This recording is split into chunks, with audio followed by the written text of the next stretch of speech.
Good morning. It's definitely fall. It's dark out here.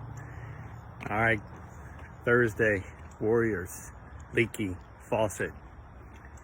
I use the term leaky faucet to describe me often.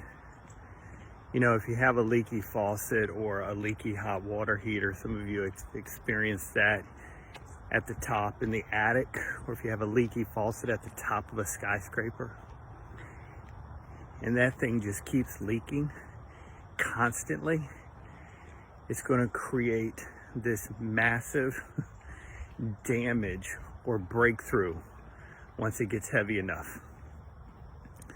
That's how I describe myself. I'm the leaky faucet. Some people call it the grind. You hear me use that word on here.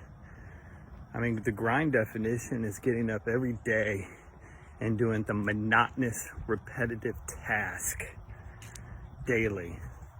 Exercise, eating well, making dials, prospecting.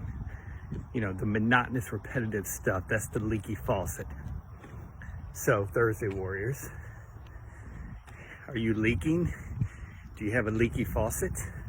Or you just cut it on sometimes and then turn it off? The leaky faucet are the people who are going to have the breakthroughs, the massive breakthroughs, when it builds up enough inertia. All right, Thursday Warriors. See you next week.